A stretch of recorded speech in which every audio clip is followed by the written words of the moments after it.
What's going on, everyone? Welcome into another edition of the 415ers podcast, as always on the Odyssey Sports Podcast Network with 95.7 The Game. That's Marc Grandi. I'm Evan Giddings, coming to you on the Odyssey app, as well as wherever you download your podcast from. Please download, rate, subscribe. 5 stars are appreciated. We're going to get into some more overall roster conversation, Marc, as well as what direction we expect this season to trend for the 49ers and where some of the pundits are weighing in on where they see the 49ers are at this point in the offseason. Also, kind of an interesting conversation we're going to talk about as it pertains to the running back room. Pardon me. Just quarterback room slips off the tongue when it comes to the 49ers nowadays. But before we go into all of that, Marc, my man, how are you? I'm doing well. And good weekend. A lot of fun. Got to watch a great game 2 of the NBA Finals the other night as well. As we're recording this on Monday evening. It was a great game 2 on Sunday evening. And Evan, my Miami Heat futures bet is still looking all right. We got a chance to cash out. It's gonna be a big one. Yeah, I may or may not have lost a beer on that game for those that are kind of wondering about any sort of friendly wagers that we might have. Put a cold one on that. That's an L, and it might be a Coors Light in honor of the Rockies. So sorry about that. You better pay up. Hey, come on. Oh, I got $1.50 in the back pocket. Don't worry. Sounds good. I'm looking forward to it. But speaking of the 1 and 5 mark, it's interesting because according to ESPN's Mike Clay, this is where we want to start the episode today. The 49ers not only do not have one of the best rosters in the NFC, but they don't even have the best roster in their own division. And this was kind of a statistical, spreadsheet put together based on, of course, every single position weighed on a 0 to 4 value. It's pushed against all, of course, the rest of the league. And before we actually dig into the numbers and I don't know, the 538 conclusion that Mike Clay and ESPN have come to about this, what was your reaction when you just saw the headline that the 49ers actually don't have the best roster in their own division? It's the Seahawks. Spoiler alert. Yeah, it's kind of a mess. Mike Clay is mostly for ESPN, a fantasy guy. He does a lot of fantasy stuff. I know this isn't strictly a fantasy thing, but I don't think it really takes into account just how incredibly talented this 49ers roster is. You're right. It ranks them 1 to 4, including, decimal points up to a 10th. So you like 2.1 or 2.2, for example, and so on and so forth. The 49ers have the best running back room, according to Mike Clay, earning them a 4.0, I guess, if you want to think of it that way. They have an incredible linebacker unit, which is up there as well. The defensive on the interior, believe it or not, is ranked higher than the defense on the edge, despite the fact that Nick Bosa is on the edge. But just in general, looking at this ranking, Evan, where he has the 49ers as the 15th best roster that includes every position group, offense and defense combined, 15th best. It's kind of wild to me. It does not make any sense. Now, I get that this is a team that's going to be lapped by competitors when it comes to the quarterback room. You could make the case going into this even before looking at the numbers. The Niners would probably also lag behind on the offensive line and in the defensive secondary because that's generally where their weaknesses are. And that's where Mike Clay has found their weaknesses to be. But you're right. The fact that this, according to this ranking by this prognosticator, Mike Clay of ESPN, the fact that the 49ers not only aren't atop or near the top of the NFC, aren't atop their own division, and the fact that they have them as a middle of the pack team in terms of a talented roster in the entire NFL, that's just absolutely ridiculous to me. You can make the case the Niners are top heavy, Evan, but you have to take into account that the guys they have on top are extremely good and extremely valuable and in very key positions. So I don't buy it. The 49ers have one of the most talented rosters in the entire NFL. Having them at 15th is disingenuous. Well, let's be honest, Marc. What really pisses you off about this list is not the fact that the Seahawks are one position higher than the 49ers. But the Minnesota Vikings are also higher than the 49ers, and they are 4 slots ahead on Mike Clay's list. You're right. That is disgusting, and I am. Ugh. I don't know if I'll ever be able to recover from this. Mike Clay's reputation in my mind gone down the Tarnished. drain. That's for Yeah. sure. Yeah. Flush it like the 49ers position groups apparently. No, so at least the breakdown, the biggest gaps in Mike Clay's smorgasbord of positional rankings would be at quarterback, which is understandable. Although I think their quarterback room for the Seahawks is a 1.8 compared to a 49ers 1.1. I personally feel like that gap would be a little bit bigger considering how maybe more proven and top heavy theirs is. Um, Cornerback, 1.1 for the 49ers to 2.1 for the Seahawks. That's also debatable. And then safety, 2.8 to 3.5. And of course, that's mostly based off of the return of Jamal Adams, who is one of the league's best safeties. But the biggest thing I have an issue with when it comes to the QBs is there's some I don't know if it's just like poor description of is it based off of how top heavy you are or how much depth you have? Because I think the 49ers as a roster are much more top heavy than perhaps they've been in previous years. But the one area where they do have depth is at quarterback. And the 49ers, I think, are being rewarded for their depth at the running back position on Clay's rankings, but not the top heaviness of some other spots. So I'm not exactly sure what he's feeling out from that perspective. How I would look at this is at the QB spot, this is based purely off of data. And there is just simply not a lot of data between Brock Purdy, Trey Lance, and Sam Darnold. Darnold would have the most, but it's not all that impressive. Even if Brock Purdy, the eye test would tell you that he's a comparable quarterback to, I would say, the majority of the NFC signal callers.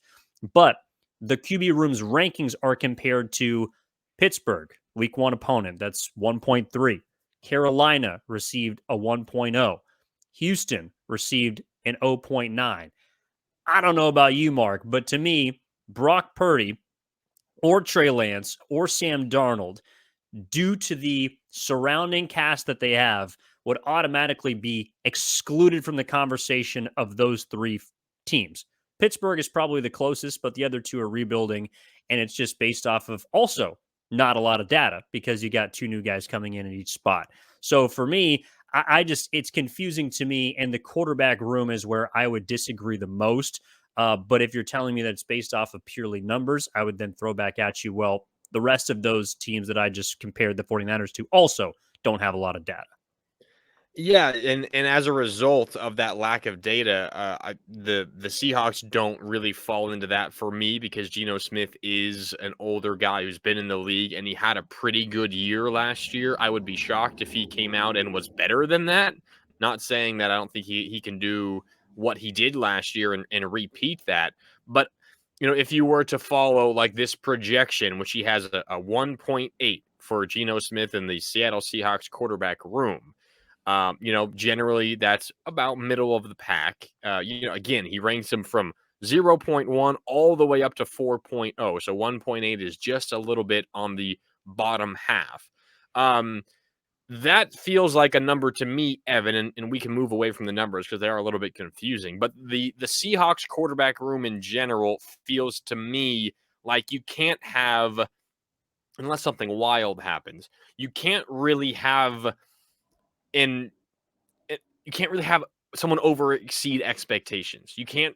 It seems unlikely that you're going to get that. I guess a better way to put it is there's less volatility there in that Seahawks quarterback room. You kind of feel like you have an idea of what you're going to get. Now on the 49ers, there's more volatility in that quarterback ranking projection number, whatever you want to call it.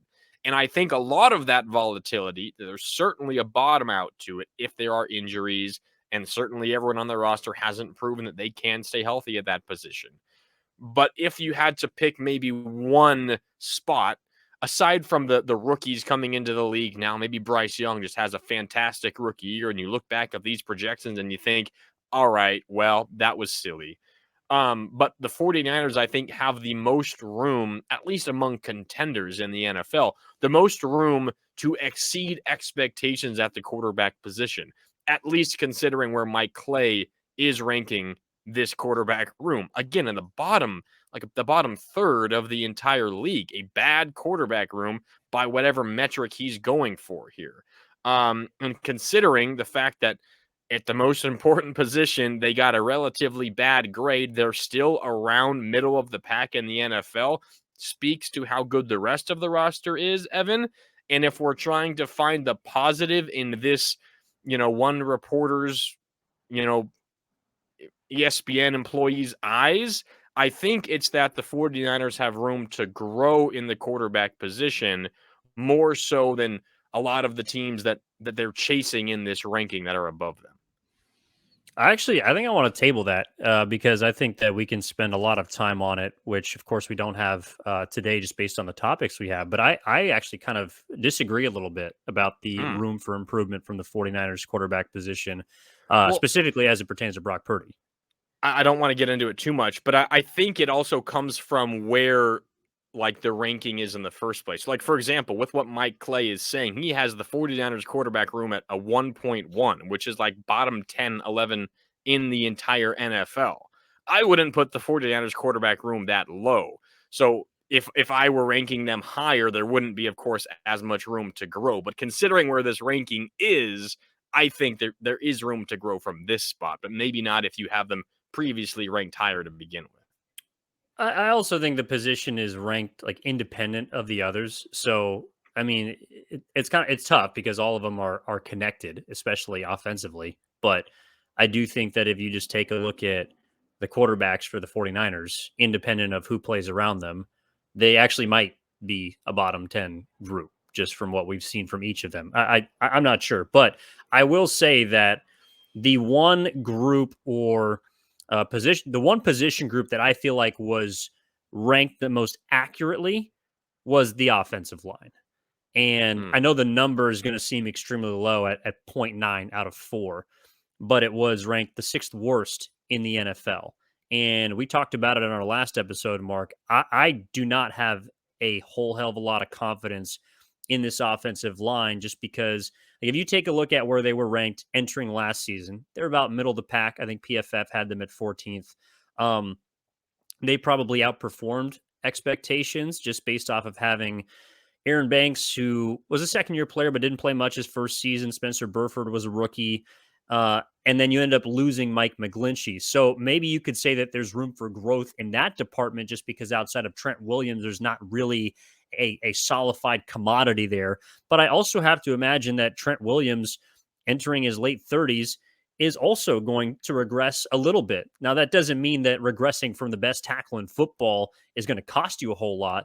But if he is not as good as he's been in previous years, then the rest of the offensive line also has to step up. And I just don't know. That is where the majority of my questions on both sides of the football lie, because I think with what the 49ers have at quarterback, how they could not protect them last year, as well as how dependent their offense is on the run and the guys in the backfield, I think there's going to be a lot of eyes on the O line if this team sputters at the beginning of the season. And it's something that we haven't really talked about a whole lot. So if there's one area where I would agree with Mike Clay about the deficiencies of this 49ers team, it would be on the O line. I get it as well. I just think with these kinds of rankings, it's so difficult. Now, if you add everything up, again, take the offense and the defense together, Mike Clay has the 49ers as the 15th most talented, best team, whatever you want to, however you want to describe it. He has them as the fourth best defense and the 21st best offense. I just don't see how it's possible. You watch what the 49ers did last year with Brock Purdy as their quarterback. They're putting up 30 points in their sleep week in and week out. And you have them as the 21st best offense. You have them as the best running back room, which makes sense. You have one of, if not the best running back and the most dynamic running back in the league. You have a top five tight end group, mostly because of George Kittle, yes. And you certainly have an above average wide receiver room. The reason why it falls down so much in Mike Clay's rankings is, yes, because of the quarterback and the offensive line. But just looking at what this 49er offense did last year, I don't see how it's possible you could possibly rank the 49ers offense as the 21st best group in the entire National Football League. That to me is just wild. And I get the concerns about the offensive line.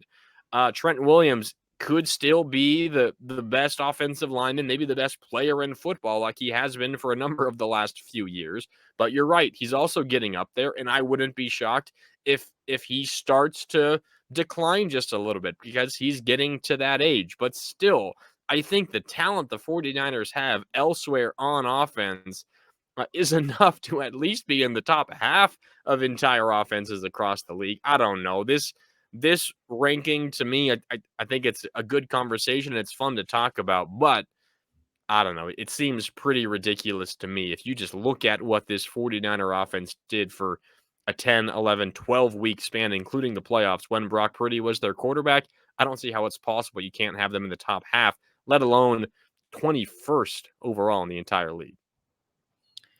Yeah, I mean, and maybe it's again all independent data, but when you throw Kyle Shanahan into the mix, I don't see a Kyle Shanahan orchestrated offense as ever being anything in the bottom half of anything. Like no matter what sort of metric stat you use, if you got Kyle Shanahan calling plays and dialing things up, you're probably going to be an efficient offense. Now, not to say that you couldn't be better, and I think Kyle Shanahan has had the benefit of an accurately ranked top 5 defense, probably top 3 defense in the NFL. But I also think you got to give that some weight as well. And I don't see the offensive line as well as the quarterbacks being that big of a weight or an anchor to drop down the rest of their position players. But we'll certainly keep an eye on that, of course, moving forward.